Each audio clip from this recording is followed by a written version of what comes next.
समोर तो भैया तो त्याच्या पाणीपुरी आपल्या कस्टमरला देत बसला तिकडे, त्याच्यावरती काही कारवाई करत नाहीये. ते अशोक तिवारीवरती कारवाई झाली पाहिजे, त्यांचं नगरसेवक पात्र झालं पाहिजे. फेरीवाल्यांवरती गुन्हे दाखल झालेले आहेत. नाही, मला वाटतं भाईंदरला काहीतरी एक विषय होता काल. एक तुम्ही जर बघितलं असेल की आपण अशोक तिवारी नावाचे एक नगरसेवक या मीरा भाईंदर महानगरपालिकेचे आहेत, भाजपचे आहेत. ते जय आंबेनगरमध्ये तिथे पालिका अनधिकृत बांधकाम तोडण्यासाठी गेले असता त्या अशोक तिवारींनी अनधिकृत बांधकामांना संरक्षण दिलं.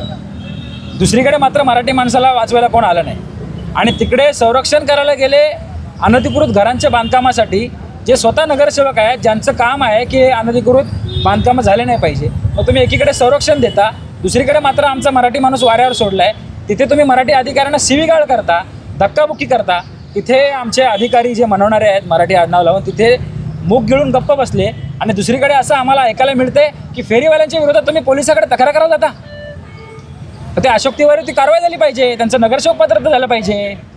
त्या महानगरपालिकेच्या नियमानुसार जर कोणी नगरसेवक अनधिकृत बांधकामांना संरक्षण देत असेल तर त्याच्यावर कारवाईची तरतूद आहे पालिकेमध्ये.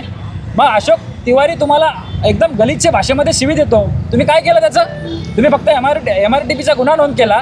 अशोक तिवारीवरती काय गुन्हा नोंद केला? शिवीगाळ केली म्हणून, धक्काबुक्की केली, सार्वजनिक आपलं हे शासकीय कामात अडथळा आणला म्हणून काहीच केलं नाही आहे.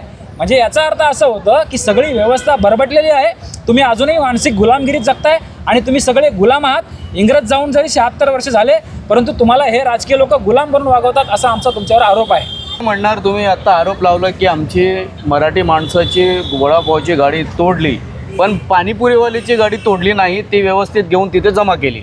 हे कुठेतरी मराठी माणसाला दाबायचं काम करत आहे, मराठी माणसाला संपवायचं काम करतात हे दिसून येते स्पष्टपणे. मराठी माणसाच्या गाड्या तुम्ही डायरेक्ट बुलडोजर आणटी बसलेली आहे.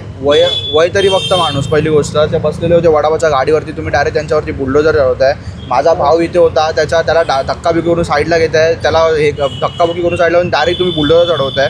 आणि तिकडे समोर तो भैया तो त्याच्या पाणीपुरी आपल्या कस्टमरला देत बसला तिकडे, त्याच्यावरती काही कारवाई करत नाही आहे. ज्या टायमाला माणसं हे सर्व बोलत आहेत की तिकडे त्यांची का नाही तोडत आहे, त्या टायमाला तुम्ही तिकडे जात आहे.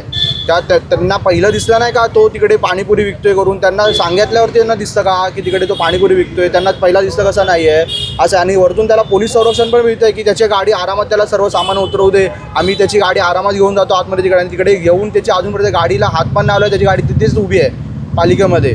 हे कुठेतरी चुकीचं दिसते आणि मराठी माणसाला कुठेतरी दाबायचं आहे ना, पूर्णपणे यांचा कारस्थान आहे असं आहे.